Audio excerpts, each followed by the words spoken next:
Alright, so we're spawning here with a 2 versus 2, and we've got Curse and Shizu versus Demonoid and the Efamana. So we got a Norse v Norse on the top side, and on the south side we got a Egypt versus Addy. So the Atlantean player gonna have the slowest villager production of anyone here, while the Norse players are actually going to be making Ulfsarks. They don't need to gather, and in fact the Thor player has used his Dwarven Gold Mine here on the Odin player, just to restrict a bit of space for him, to be a bit of a pain in the ass.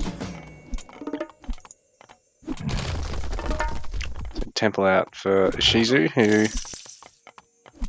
I think he will be, yeah, he will be going for some priests there. I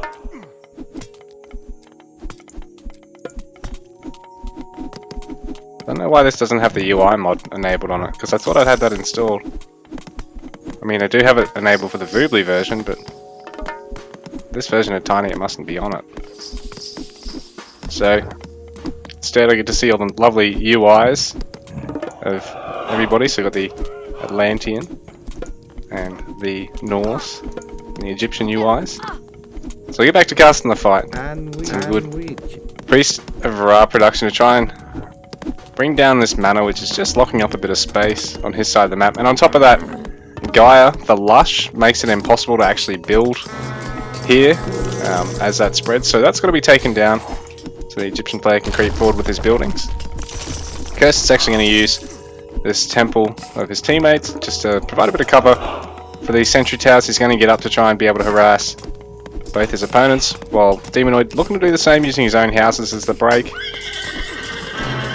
So Efamana with the slowest classical there, but I think he went for a couple of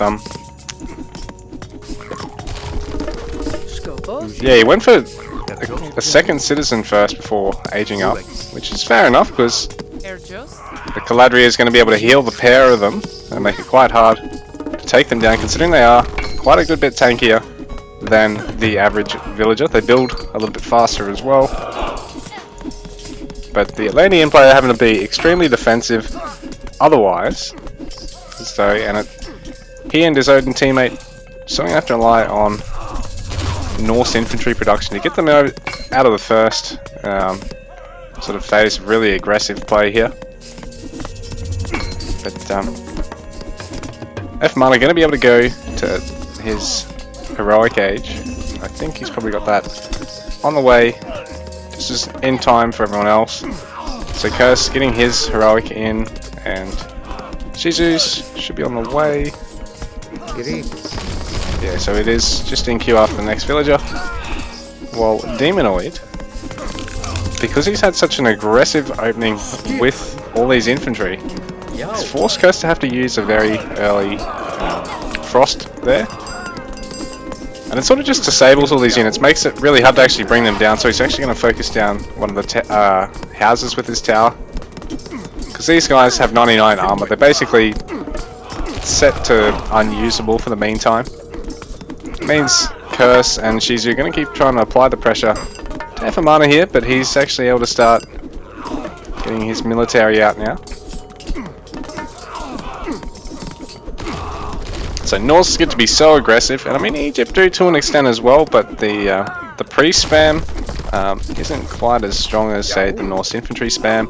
You got to follow up with your own barracks units, which again are a little inferior to the Norse infantry. Because where Egypt really shines is out of their mid-goal stronghold, so all their fortress units are really devastating against the other civs, but it takes a bit of time to get to them, and they've also got to try and rely on possibly being able to squeeze in a siege workshop as well, which is still quite taxing on the space.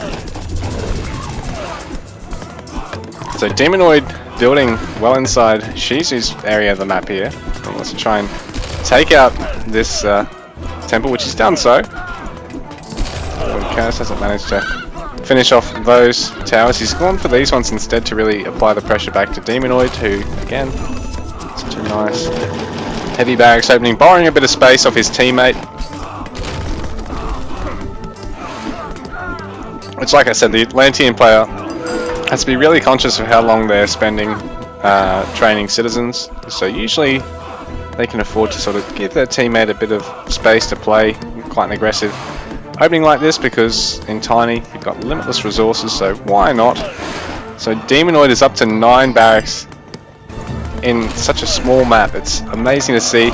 Curse has actually managed to fit a pair of hill forts in here, and Demonoid trying to get one himself, but there's nothing actually building that up now at the moment. Double ram production here from Kirsty, and he's going to be the first player into the Mythic Age, I believe, other than possibly... What have we got here? Efamana. I think Efamana, actually...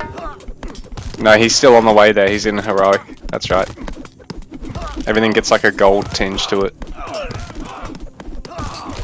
So yeah, Curse really able to go for, I guess, the quickest teching here. But Demonoid doing a great job finding a lot of cover here for Efamana on the slower civ in the team games, the Atlanteans. He's now with the Hesperides tree and the Gaia Lush. It makes it very hard to actually use God powers and actually even build anyway here. So Shizu's having to be really space conscious right now in order to try and get towards his Mythic Age. He's getting the market now, but while doing so he's got very little cover, only a handful of towers. Ooh, and this is really destructive. So Efamana's gone for the Tatarian Gate, and it knocks down both of those forts. Curse following up with his Fimbulwinter in response. So he wants to actually be able to try and stop Demonoid from pushing behind this, because these Tatarian spawn are going to make it a pain in the ass for everybody.